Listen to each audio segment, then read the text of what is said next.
Hi, this is Fix My Fibro, and my name's Bernadette. So, purines have never been identified associated with fibromyalgia. I wrote a book about them in 2010, even named the gout after myself because I'm like, this doesn't exist in the medical literature. No one's identifying this gout. I'll still say it now. I'm the only person in the world saying it, but fibromyalgia and the chronic pain, in part, is caused by a purine metabolism disorder.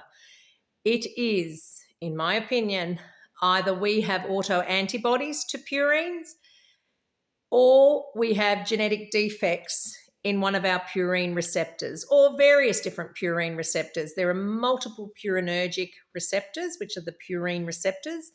They're called purinergic, so P-U-R-I-N-E for purine, and then R-G-I-C, purinergic receptors.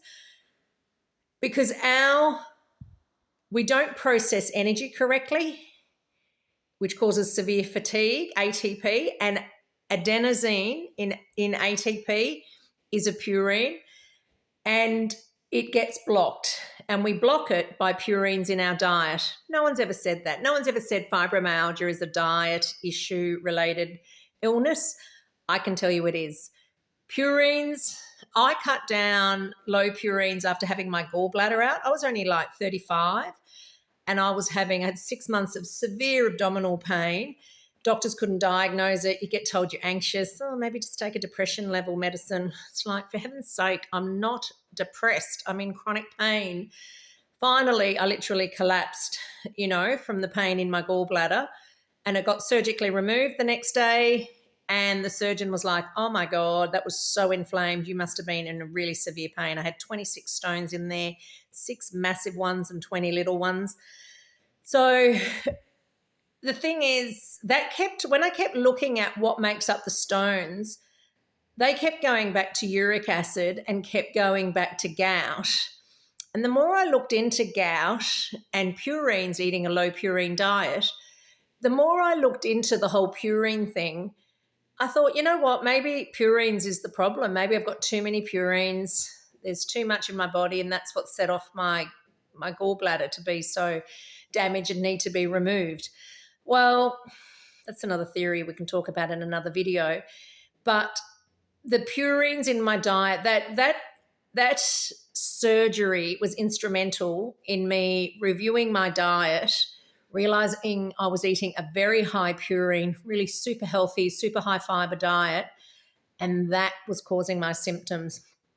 Like the amount of energy I had when I went to a low purine diet was just like I hadn't felt like that in over 7 years. It was amazing. So purines are a problem. You are poisoning yourself with purines because of a biochemical, biological error in our bodies that is meaning that it blocks our energy production, which is done through purinergic receptors. And in my opinion, it's due to an autoantibody in our bodies. We have autoantibodies to purines. Or maybe it's a genetic fault in our receptors. Maybe it's both. Who knows? Until someone does the research on it. But no one's ever mentioned purines in relation to fibromyalgia.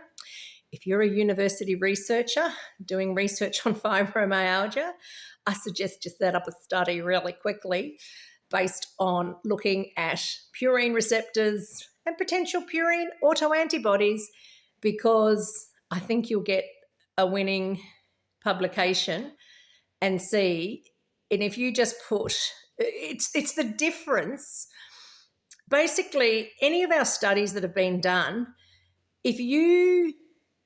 any drugs that have been given, they'll say, oh yeah, well, pain still persists. We still can't figure it out.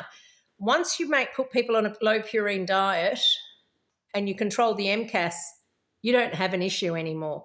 So this is what the full presentation of fibromyalgia is a purine metabolic disorder, possibly autoimmune. I actually think it's an immune-based gout.